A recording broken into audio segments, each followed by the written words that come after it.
Bonjour et bienvenue dans cette nouvelle vidéo, ici le fan de Komiya. J'avais envie de le faire, ça n'a pas beaucoup changé, voilà, je vous dis tout de suite d'emblée ce qu'il en est, mais ça me fait plaisir de le faire, et je pense qu'on le fera peut-être juste avant la sortie de V8, donc dans quelques semaines, dans 2-3 semaines, on le refera pour faire le point, mais effectivement, vous allez le voir très vite, on va s'apercevoir qu'il n'y a pas eu de gros changements au niveau de l'espérance pour EV7. Donc très rapidement, il y a eu quasiment que pour sur les X, pardon, où l'espérance a fortement chuté, tout simplement parce que le Terrapagos s'est cassé la figure. Alors j'avais regardé encore hier, et hier il n'y avait pas de carte en dessous de 10€, mais depuis aujourd'hui, bien il y a quelqu'un qui a mis une carte moins chère. Donc évidemment ça va modifier légèrement la cote. Le Terrapagos va chuter sous les 10€, c'est quasiment sûr, à partir de maintenant. Donc il va falloir s'y attendre. Et si le Terrapagos se casse la figure, eh bien c'est toutes les ex qui se cassent la figure. Globalement, on observe qu'il y a que le Florizor, mais bon, 30 centimes, c'est pas grand chose. Globalement, quasiment toutes les ex ont chuté. Il y en a quelques-unes qui ont réussi à se maintenir, et notamment les Terra Crystal, Terra Stellaire. Mais sinon, globalement, ça a baissé. Et donc, vous voyez que en espérance, on n'est plus que à 30 centimes. Les Ace, je l'ai fait pour le sport, mais c'est encore pire. Donc passons. Sur les FA, les Full Art, les prix ont aussi chuté. Et ce qui est assez marrant, et on le verra tout à l'heure dans le dernier tableau, c'est que au niveau du prix et de l'espérance, du coup, ça s'est aligné avec les X comme c'était déjà le cas avant. Donc voilà, toutes les FA ont chuté, quasiment toutes. Donc du coup, ça va être une tendance à mon avis qui va se confirmer. Au niveau des AR, c'est là où il y a quelques petites variations, un peu comme sur les ex. Mais ce qui est assez marrant, c'est que au niveau du prix total et donc du coup de l'espérance, on est sensiblement à la même chose. Donc 93, 92 centimes, on est passé à 92 centimes. Si on arrondit au centième, on est toujours à 93 centimes. Donc du coup, ça n'a pas beaucoup changé. Le changement notable, c'est le Bulbizarre qui est passé à 40€. Et le carapuce, donc du coup le Bulbizarre s'aligne avec le carapuce, ce qui est assez logique pour moi, hein. S'il y avait les trois, éventuellement peut-être le Salamèche serait au-dessus, mais à mon avis Bulbizarre et carapuce globalement, au niveau des fans de la 1G et des fans en général, je pense que c'est à peu près la même chose. Le Zeraora qui arrive à se maintenir, donc pour l'instant pas de changement, et sinon pour le reste, quelques petites baisses. Voilà, rien de très dramatique, mais une tendance qui va sûrement se confirmer. Mais du coup, si on reste au prix global identique, le total va sûrement baisser si les carapuces et le Bulbizarre se maintiennent autour des 40€. S'ils montent, je pense que le total va rester autour des 150€ grâce à ces deux cartes.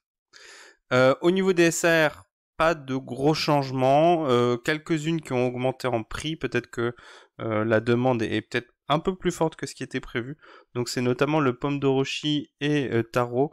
Le Terrapagos, j'étais surpris de voir qu'il se maintient à 150€, j'avais plutôt tablé sur une baisse autour des 110-120, mais visiblement ça s'est maintenu, donc à voir dans la durée. Donc ce qui est assez marrant, c'est que du coup au total, on a le même total, donc l'espérance, aucun changement.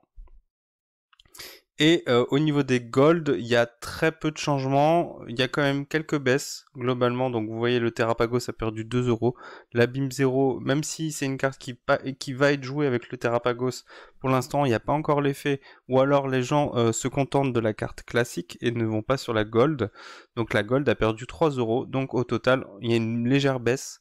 Et évidemment sur les gold, quand il y a une baisse au niveau du prix des cartes, ça a de fortes conséquences sur l'espérance. Alors pour l'instant c'est pas énorme, mais vous voyez que ça a baissé de 1 centime. C'est pas grand chose, mais je pense que la tendance va continuer, donc on va avoir une baisse encore plus importante. Donc au total, on n'est pas si éloigné, on a perdu que 13 centimes sur l'espérance globale. Donc c'est pas énorme, mais ça nécessite, puisque là pour l'instant je m'étais basé sur une display à 180€, donc si la display prend de la valeur, du coup vous pouvez, au niveau du pourcentage on va augmenter, si la display se maintient dans ces prix-là, ce qui est assez habituel pour EV, c'est des choses qu'on a vues, donc les displays à 180 voire à moins, je vous l'avais déjà dit la dernière fois, et bien du coup ce pourcentage vous pouvez l'augmenter.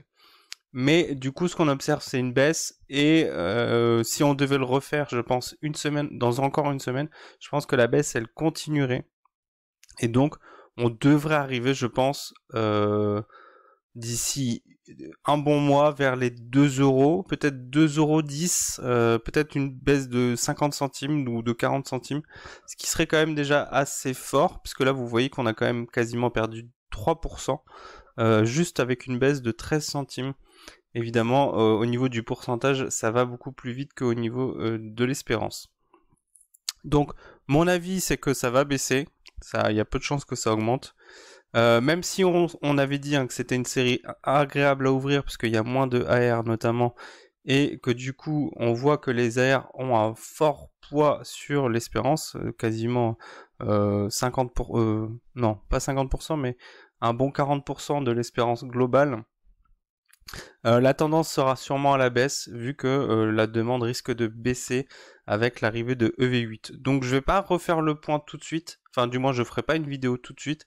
Ce que je ferai, c'est que je regarderai en off la semaine prochaine, et s'il y a une baisse notable ou l'inverse, mais ça m'étonnerait beaucoup, je referai une vidéo pour vous mettre au courant. Mais globalement, je pense que ce qu'on fera, c'est qu'on le refera juste avant la sortie de EV8 pour du coup voir si la tendance s'est confirmée. Et ça sera intéressant de refaire pareil avec EV8, donc je referai pareil avec EV8. Toujours pareil, on va dire une bonne semaine après la sortie de la série. Il faut jamais le faire le jour même, parce que les prix sont toujours plus gonflés au niveau des cartes. Mais du coup, on refera ça pour EV8, et je pense que ça risque de vous intéresser, puisque on est déjà quand même beaucoup à être très hypé par EV8, donc à voir si la tendance se confirmera et qu'on aura une espérance à la hausse par rapport à l'espérance qu'on a habituellement sur les séries EV. Voilà, je vous retiens pas plus longtemps, n'hésitez pas à mettre un petit pouce, ça fait plaisir et ça aide au référencement de la chaîne. Abonnez-vous pour suivre les dernières sorties de vidéos, et je vous dis à la prochaine, ciao.